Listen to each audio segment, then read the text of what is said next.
Bonjour à toutes et tous.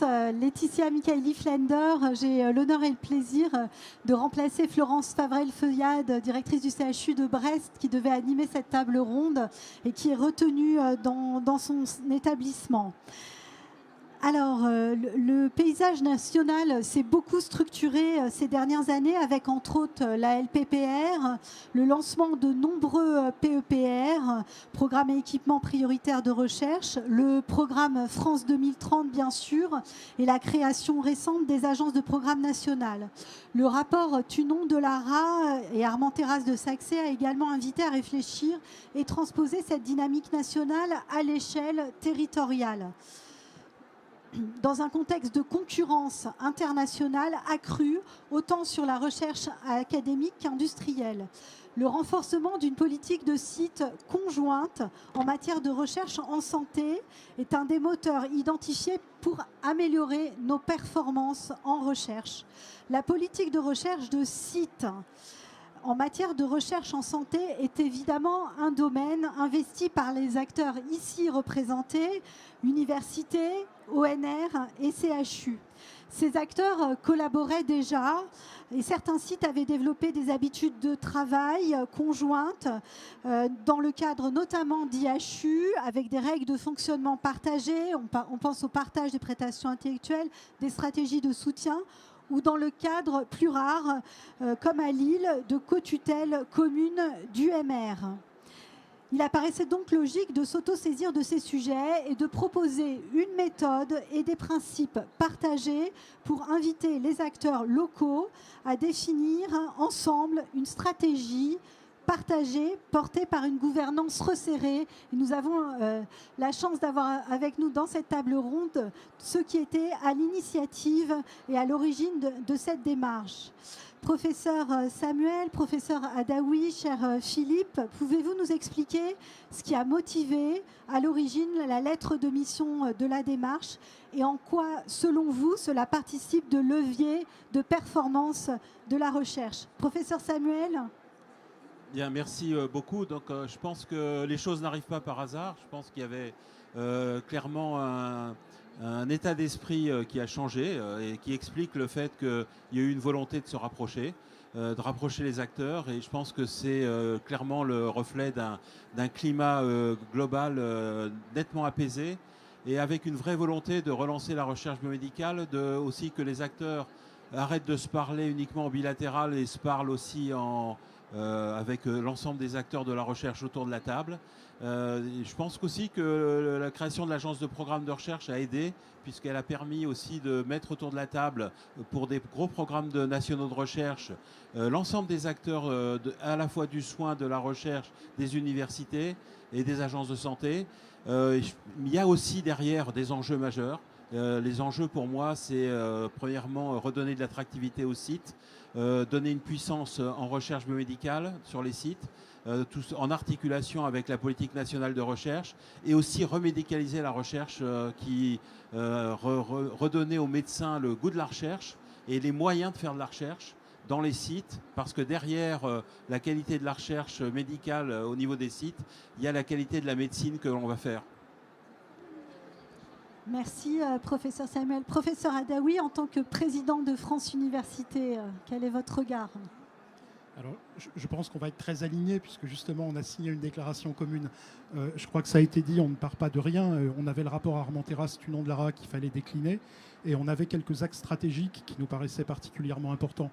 Le fait de pouvoir partager des stratégies, le fait de pouvoir partager des données, parce qu'en réalité on ne se connaît pas suffisamment.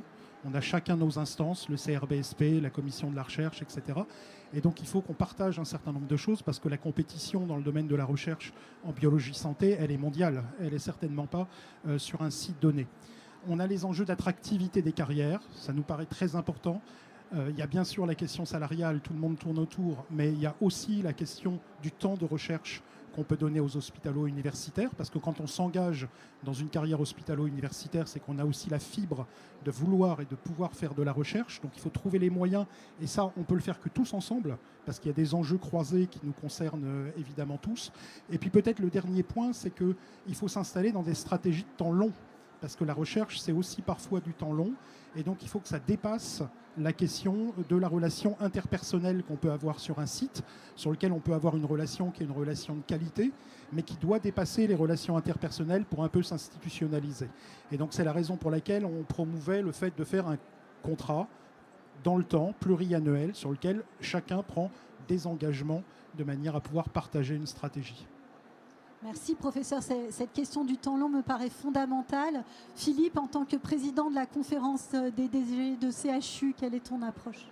Oui, tout ça est assez convergent. Je pense que le point qui surplombe tout notre sujet, c'est quand même l'ampleur du défi qui est devant nous et face auquel on est confronté. C'est-à-dire qu'on a quand même une conscience, évidemment, tous, de la concurrence sans précédent, du niveau de concurrence sans précédent sur la recherche auquel le pays est confronté. Au fond, on est passé d'une planète où 5 ou 6 pays se partageaient l'essentiel de la création de savoir à un jeu qui est beaucoup plus ouvert et qui donc crée un risque. Je crois qu'il ne faut pas se raconter d'histoire. Alors, voilà, je pense que ça, c'est quand même le point d'entrée dans le sujet. C'est comment continuer à rester compétitif. Le deuxième point, c'est que face à cette réalité, l'État, il a un peu fait son travail. C'est-à-dire que, effectivement, les agences de programme ont été créées au niveau national. L'INSERM porte le sujet santé, on est missionné.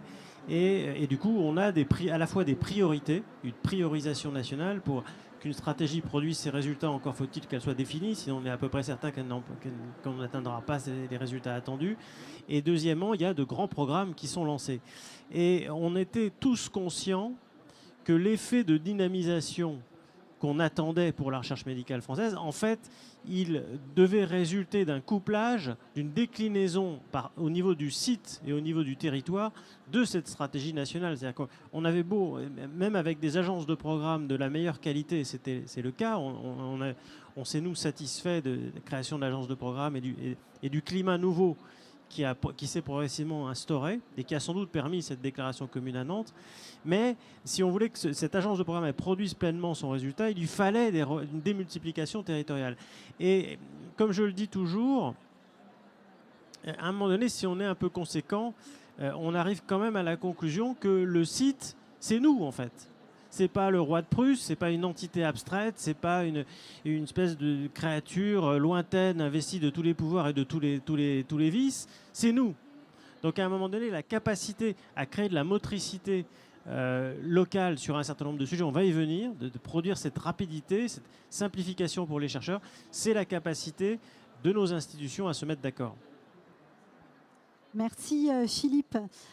Stéphanie, en tant que directrice du CHU de Rouen, et surtout membre de la mission, ainsi que professeur Reich-Rigon, est-ce que vous pouvez nous dire ce que vous avez retenu, vous, des entretiens qui ont été conduits auprès notamment des 5 sites, je crois que c'était 5, peut-être plus, interrogés? Alors effectivement, on a rencontré une petite quarantaine de personnes, réalisé une 60aine d'heures d'entretien, nous deux, mais aussi Élie Chassopoulos côté DGA de l'INSERM et Masha Voronov au titre de France Université. Et ce qui, moi, m'a frappé, c'est 3 choses. Et c'est vraiment en accord avec ce que vous venez de dire. La première chose, c'est la méconnaissance et de manière positive, le besoin de connaître la stratégie de l'autre. Comment ça fonctionne, comment l'université est organisée, comment le CHU pose son projet d'établissement. Et d'ailleurs, j'ai eu un retour on a été intégré au projet d'établissement, on a bien compris quels étaient les enjeux stratégiques et on peut tracer chemin de politique commune. Donc, ce besoin de connaissance forte des uns et des autres, donc avoir cette possibilité de partager la stratégie. Le deuxième sujet, c'est le sentiment d'urgence que Philippe a décrit, et de responsabilité. Finalement, beaucoup de choses ont été faites. On a des choses en nos mains, c'est le moment d'y aller et on a la responsabilité d'y aller. Et la troisième chose, c'est la volonté du travail ensemble. Finalement, avec une vraie envie de travailler collectivement sur les 3 institutions. Merci Stéphanie. Professeur.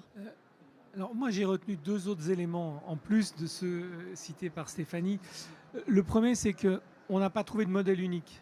C'est-à-dire qu'on a vu plusieurs endroits où ça fonctionnait et clairement, il n'y en avait pas 2 qui étaient organisés de la même manière. Mais par contre, il y avait quand même un certain nombre de caractéristiques communes. La première, c'est que quand ça marchait bien, les 4 acteurs principaux étaient autour de la table. Et je dis 4 parce que je le décline aussi pour les universités. C'est-à-dire, bien sûr, il faut qu'il y ait l'INSERM, bien sûr, il faut qu'il y ait le CHU. Il doit y avoir l'université, mais ça, c'est une évidence. Et au sein de l'université, les UFR de santé en fonction. Parce que les endroits où ça marche, c'est les endroits où on peut discuter de stratégie, avoir une vision des postes qu'on peut mettre en commun, des axes qu'on peut développer, des personnels qu'on peut recruter. Et puis on parlera sans doute un peu plus tard de l'échange des données. Et il faut qu'il y ait ces 3 acteurs autour de la table pour que ça fonctionne. Il n'y a pas un seul modèle. Il y a des endroits où c'est très intégré avec des commissions recherche communes et des endroits où c'est différent. Il y a des endroits où il y a des tutelles, mais on n'a pas besoin de ça pour que ça marche.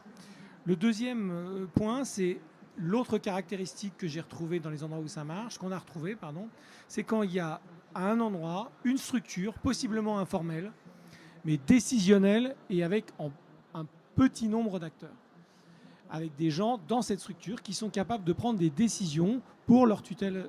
Si on n'a pas ça, on se perd et on se noie dans une comitologie à n'en plus finir. C'est les 2 éléments, à mon avis, importants.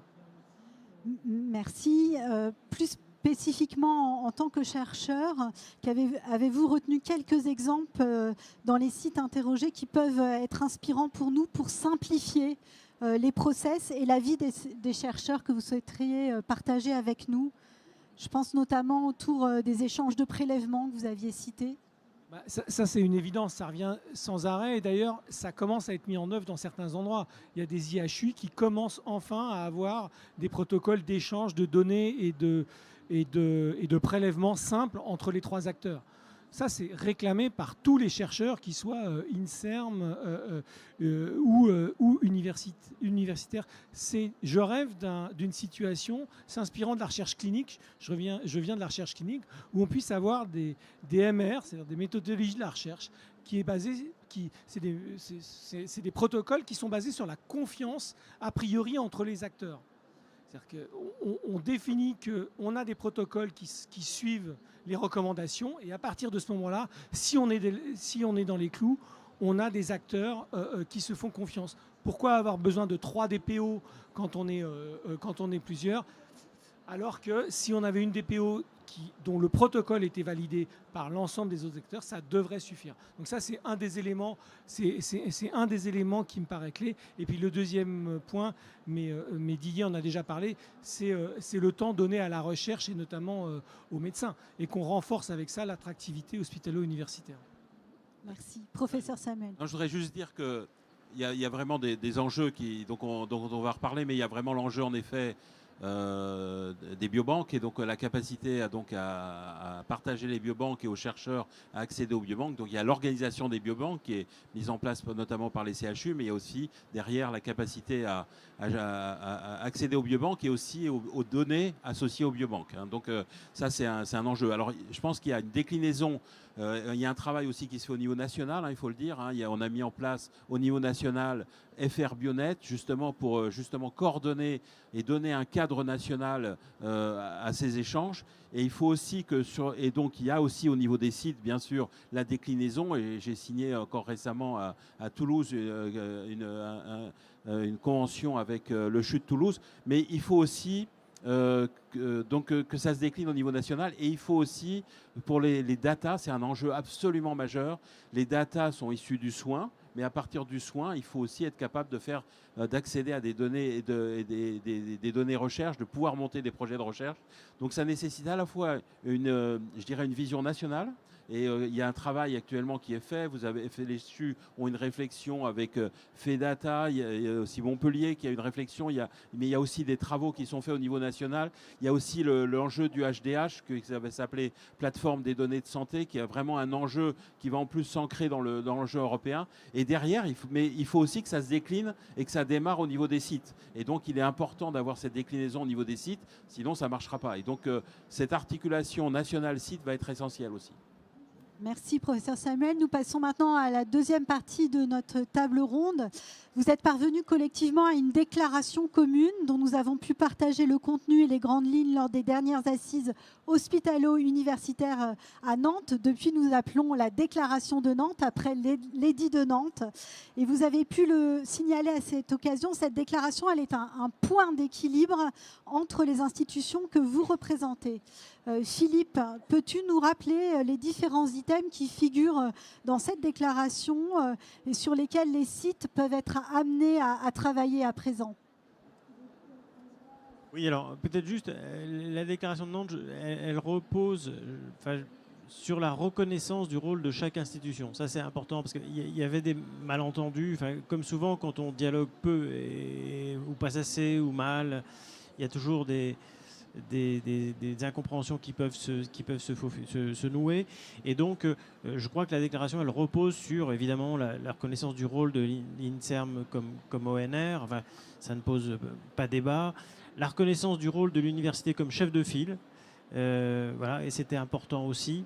Et puis, la reconnaissance du CHU comme acteur à part entière de la recherche. Alors, ensuite, là, effectivement, la déclaration, elle finalement énumère et cite des sujets centraux, j'allais dire des points de passage obligés, pas tout à fait, parce qu'il y en a sans doute d'autres et chaque site a une latitude qui est évidente, mais premièrement, la stratégie, c'est-à-dire de la même façon qu'il y a des priorités au niveau national, est-ce que chaque site est en situation de maturité pour définir ses priorités d'axe d'excellence et d'émergence? C'est un vrai sujet, parce que c'est un choix qui engage, qui n'est pas tout à fait neutre, mais qui est le cœur d'une stratégie quand même, hein.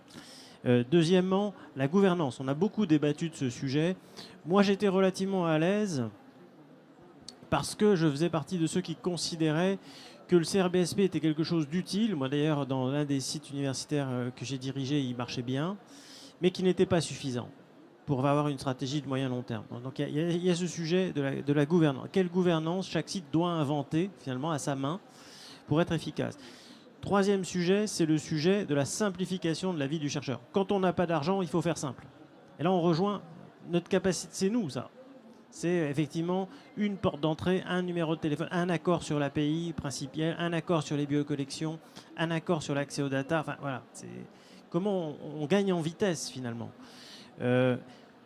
Autre sujet fondamental, on ne fait pas de stratégie sans moyens. Donc à un moment donné, il faut se mettre d'accord sur les moyens dont les équipes disposent. Ouais, ça, c'est évidemment évident et on n'est pas très loin, ce faisant, du sujet de la co-tutelle, des UMR. Et puis il y a le sujet de l'attractivité, qui est un sujet majeur. Et moi, je rêve un peu, on en parlera sur la dynamique que ça crée ensuite, je rêve un peu de politique de site où ce sujet de l'attractivité HU, qui est au fond, en grande partie, le sujet de la protection du temps recherche du HU, devienne une rubrique à part entière. Voilà. Donc voilà un petit peu les différents thèmes finalement qui ont habité cette déclaration. Professeur Adaoui, professeur Samuel, est-ce que vous vouliez compléter un petit peu justement les clés de la réussite pour arriver à cette déclaration commune?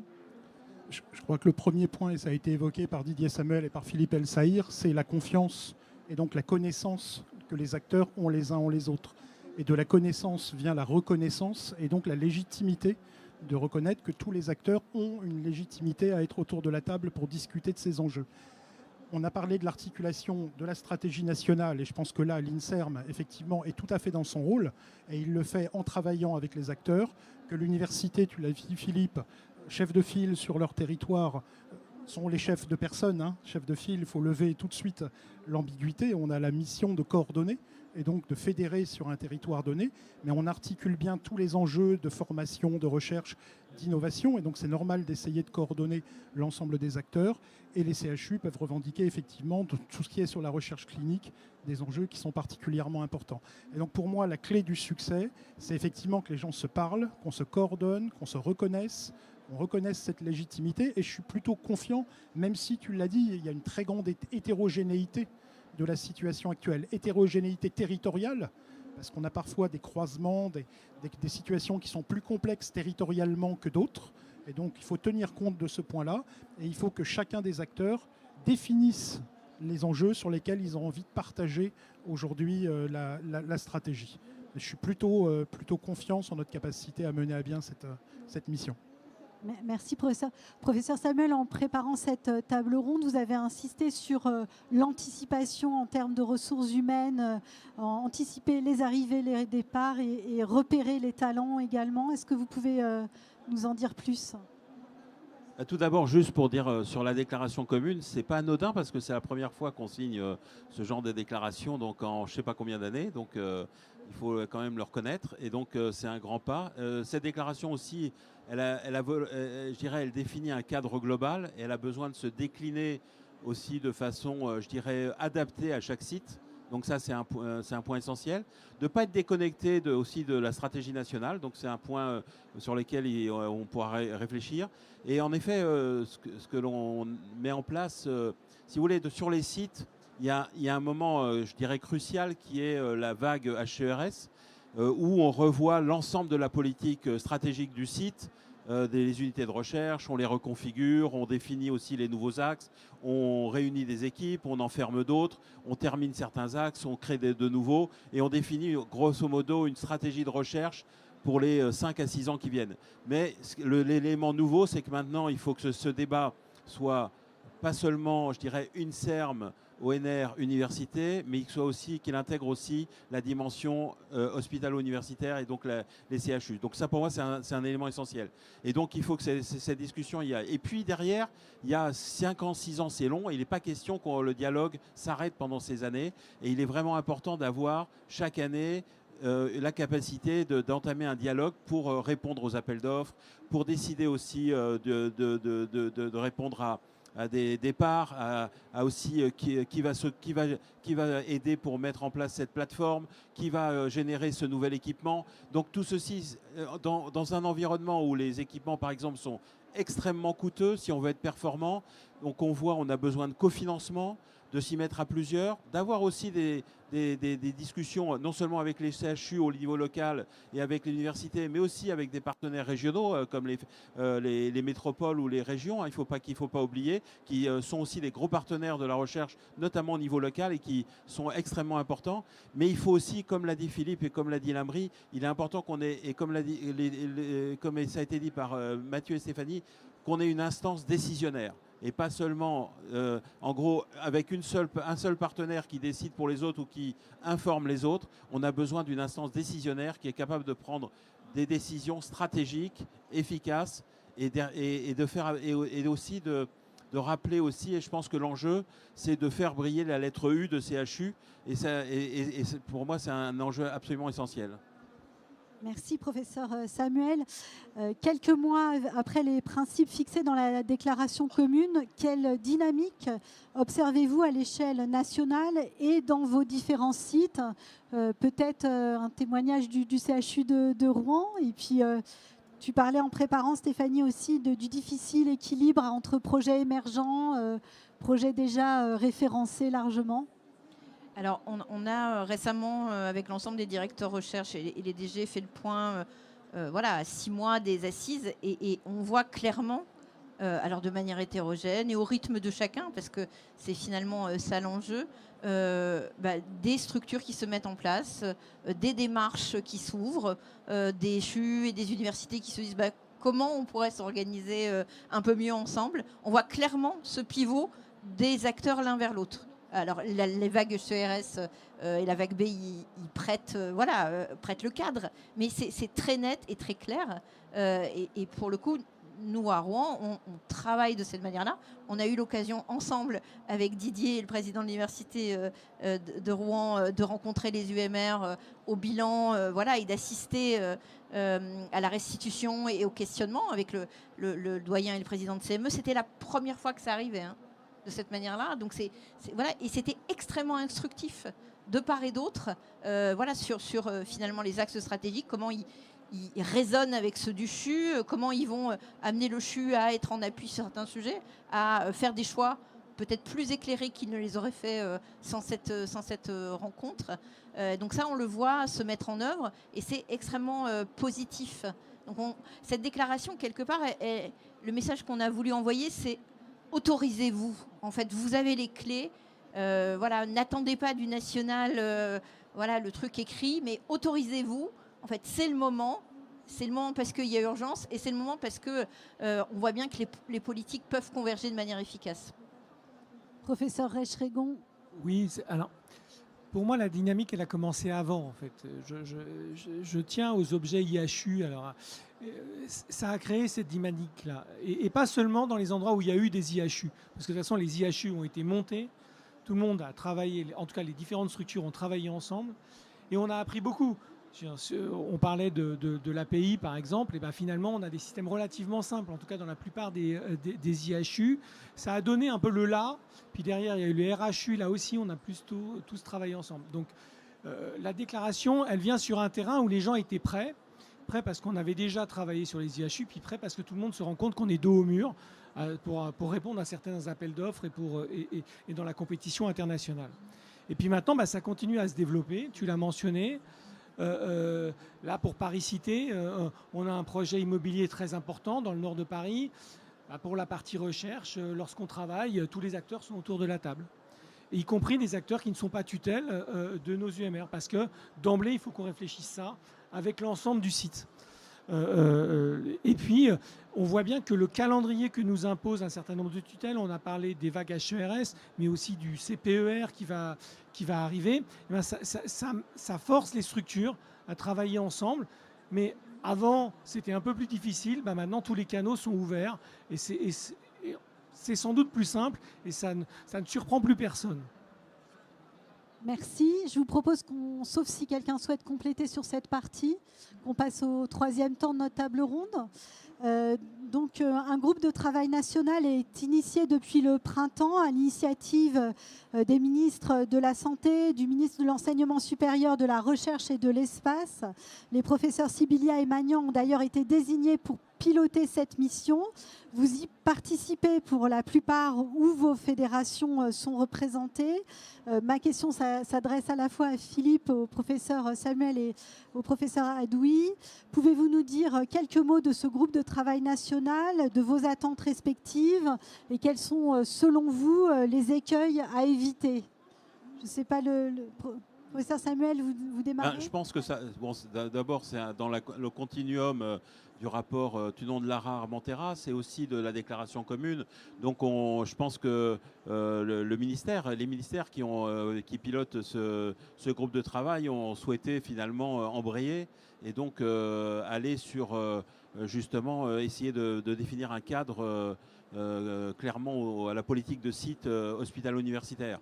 Donc je pense que de toute façon, derrière, nous sommes membres de ce groupe de travail, donc derrière, il est important d'arriver d'abord à des éléments concrets, à des changements de fonctionnement positifs, dans le sens, et je dirais, à garder, la philosophie de la déclaration commune. Donc je pense que le premier objectif, c'est de garder cette philosophie qui est une philosophie positif de travailler ensemble. Donc ça, je pense, c'est vraiment essentiel. D'avoir aussi des objectifs, de garder, je dirais, le risque du groupe de travail et de partir dans trop de directions.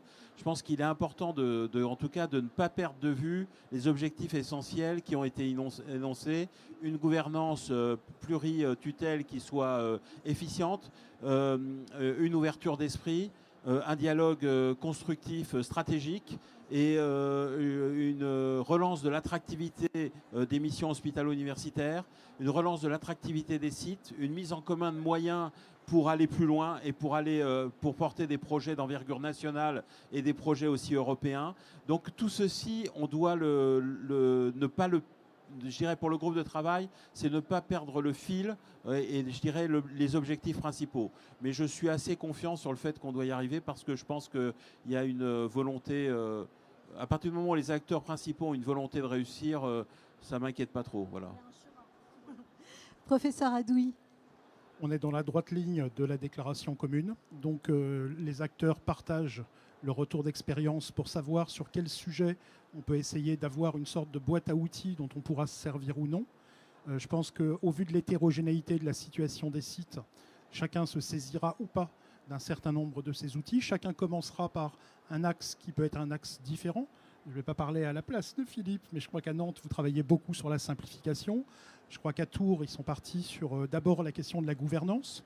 Et donc on voit qu'il y a des temporalités qui sont différentes, puisque ça a été dit, la vague B du HCERS, qui va concerner particulièrement tout l'ouest de la France, doit se mettre en mouvement pour être prêt pour la prochaine contractualisation. Mais comme l'a dit Mathieu Rachtrigon, évidemment, ça n'a pas attendu cette déclaration. Et donc on a des établissements et des sites qui sont dans des situations qui sont un peu différentes, mais qui ont la volonté de converger en prenant des chemins qui pourront être des chemins un peu différents les uns des autres, mais qui, je pense, vont converger vers cette gouvernance commune qu'on appelle tous de nos voeux. Merci, professeur. Philippe? Oui. Je pense que la déclaration commune, effectivement, dans le petit tour de table auquel nous, on s'est livré pour savoir où on en était, elle a libéré quand même des énergies et des envies d'agir, à la fois chez les présidents d'université et certains DG. Donc, et les collègues nous en ont parlé suite à ce qui s'est produit. Il y a eu des ouvertures, une volonté d'être dans le mouvement, quoi. Donc ça, je crois que c'est positif. Et de ce point de vue, le groupe de travail, la mission nationale, finalement, entend porter la dynamique, c'est un peu ce qu'on dit, et mettre la recherche au centre. Donc de ce point de vue, on ne peut être que pour, et c'est quelque chose de positif. Alors, il y a un petit risque, mais je pense qu'il faut l'énoncer pour l'écarter, du coup.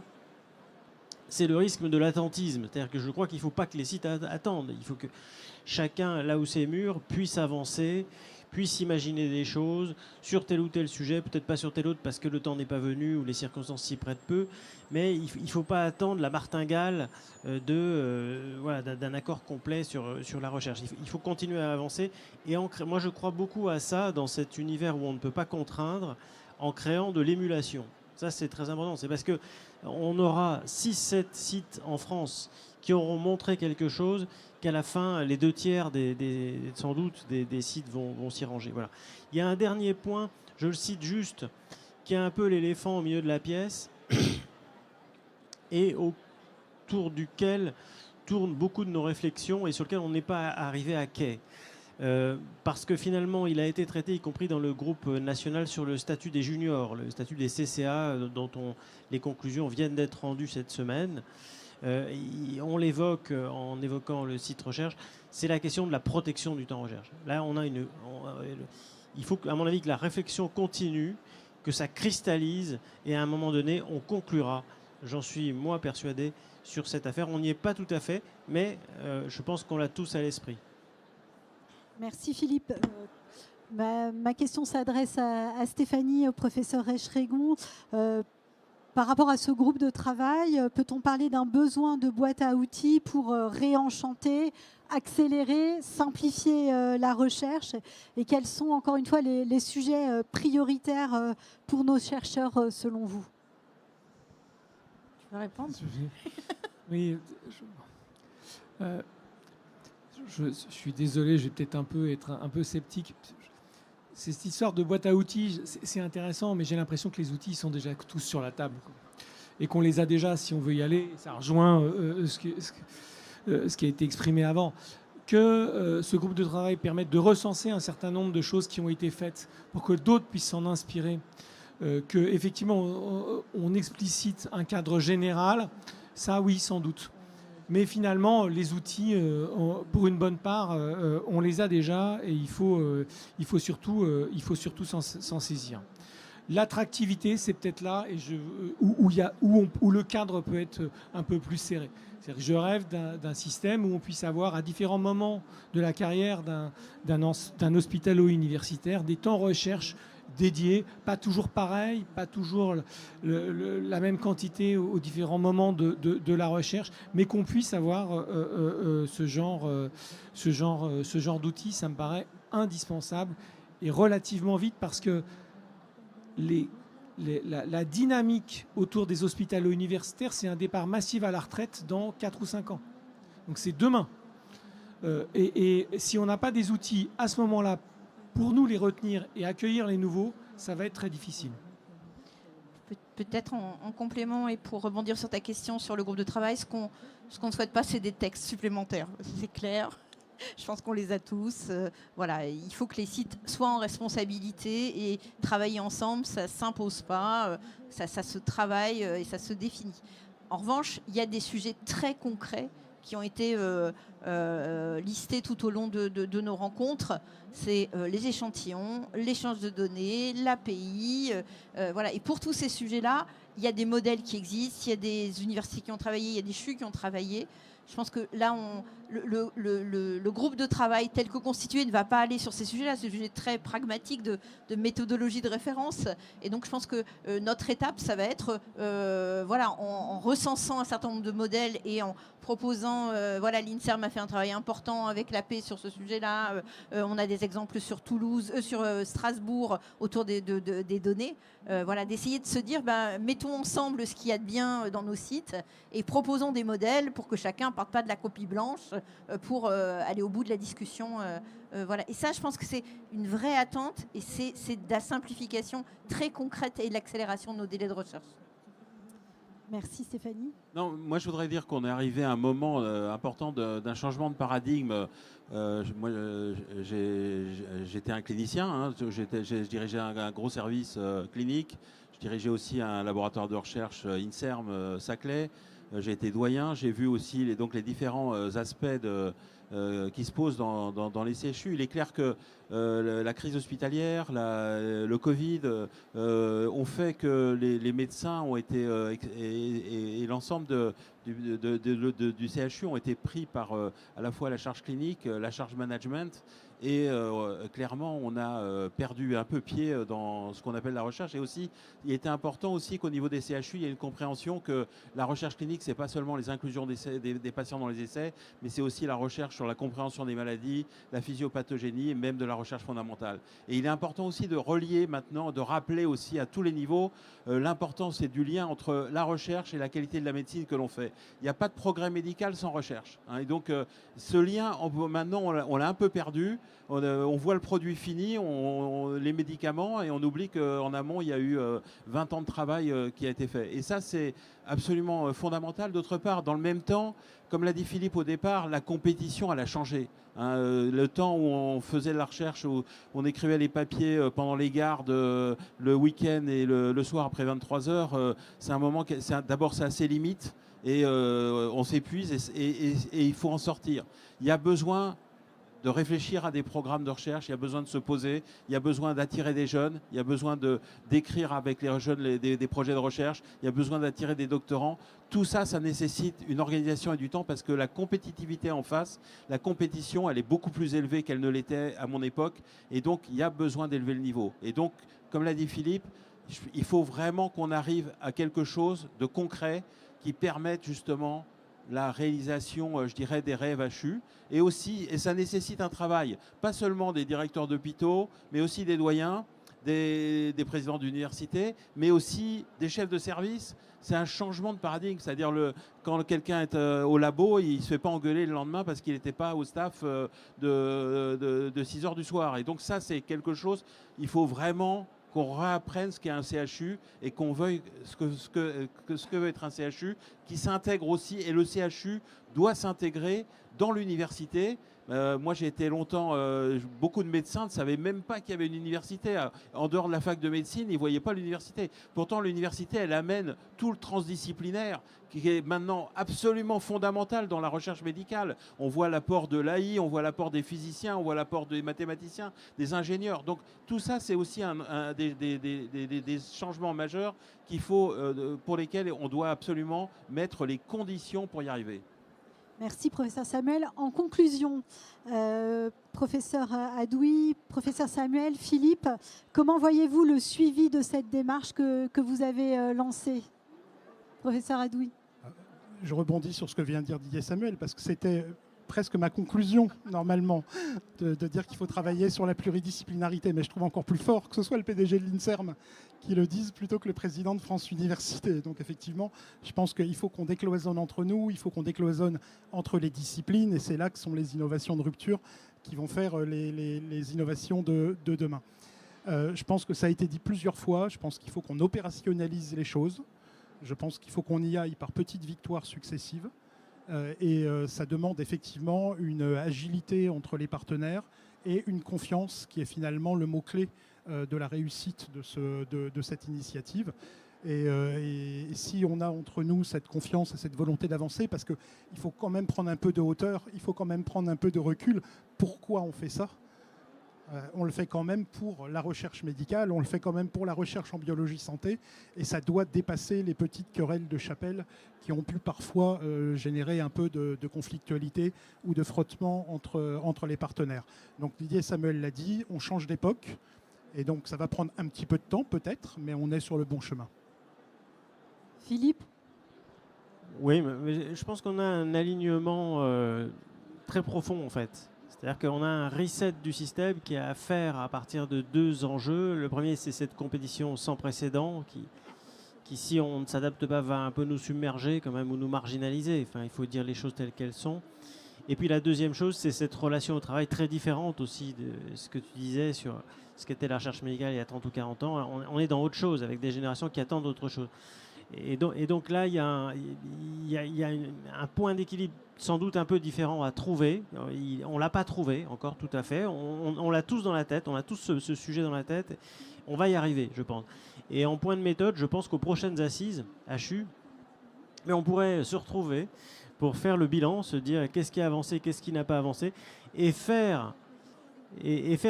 pas rien, faire de cette priorisation de la recherche du U de CHU, je reprends la formule de Didier, finalement notre priorité avec la priorité qui préexistait, qui était l'attractivité HU. Et les deux se nourrissent. Finalement, je pense que si on reste ferme sur ces deux priorités, on doit tout de même pouvoir faire avancer le système.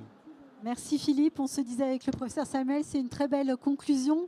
Donc je vous propose que nous terminions cette table ronde avec ce rendez-vous aux prochaines assises HU. Merci à vous tous les 5 pour vos témoignages et ce que vous représentez pour nos institutions.